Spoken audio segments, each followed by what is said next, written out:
Salut à tous, voilà, comment ils vont? On se retrouve, nouvelle recette aujourd'hui, une pièce de bœuf grillée, ça nous fait du bien, avec l'onglet de bœuf façon kefta, sauce blanche, pickles d'oignon rouge. Attention, c'est parti, la liste des ingrédients. Alors c'est très simple les ingrédients, c'est pas très simple finalement, il y en a pas mal quand même. Ici l'onglet de bœuf que je vais vous apprendre, parce que personne n'est au courant, c'est un abats, considéré dans la catégorie des abats.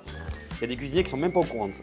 Il y a un peu de menthe, de piment, d'oignon jaune, on a de l'ail, de l'oignon, du citron, on a plein d'épices avec du cumin, de la coriandre, du paprika, du piment, on a un peu d'ail, de fenouil, on a du zaatar, on a ici un autre piment, hop, un petit rouge comme ça.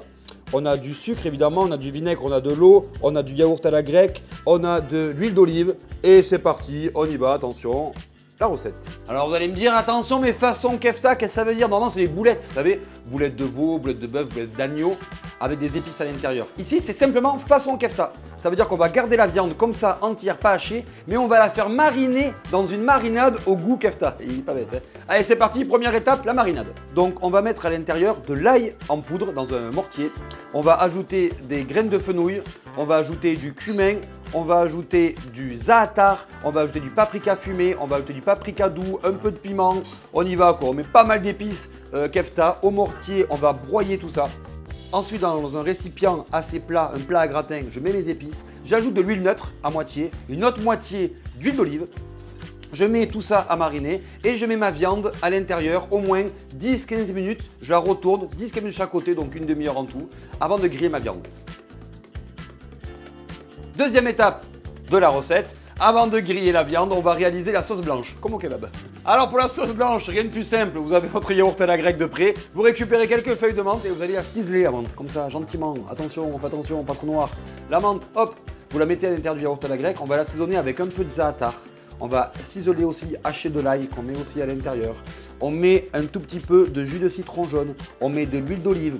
On va mélanger tout ça. Ça nous fait une sauce blanche. Et je termine avec un peu de zeste de citron jaune. La sauce blanche, c'est terminé. La viande est en train de mariner. Troisième étape, les pickles d'oignons rouges. Rien de plus simple. Je prends l'oignon épluché. Je taille en pétales comme ça l'oignon. Dans une casserole, je mélange le sucre, l'eau, le vinaigre. Petite feuille de laurier pour donner du goût. Je porte à ébullition. Une fois que ça bouge, je balance mes oignons à l'intérieur. Je cuis à peine 30 secondes, je débarrasse, je laisse refroidir, je goûte, je conserve. Au moins 6 mois, vous pouvez conserver, voire 1 an, les pickles, il n'y a aucun problème. Et vous avez toujours à portée de main un espèce de condiment, un craquant comme ça, vinaigré, pickles d'oignons rouges. Dernière étape de la recette, on va cuire la viande. La viande, une poêle très chaude, je récupère l'huile de la marinade. Je saisis ma viande, donc c'est de l'onglet, ça se cuit un peu, mais pas trop, ça reste à l'intérieur un peu saignant.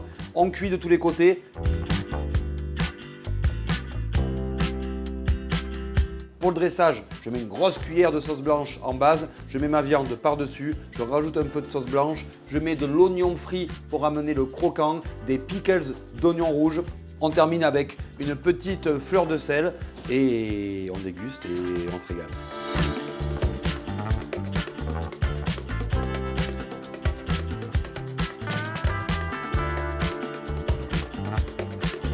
Pour la dégustation, bah,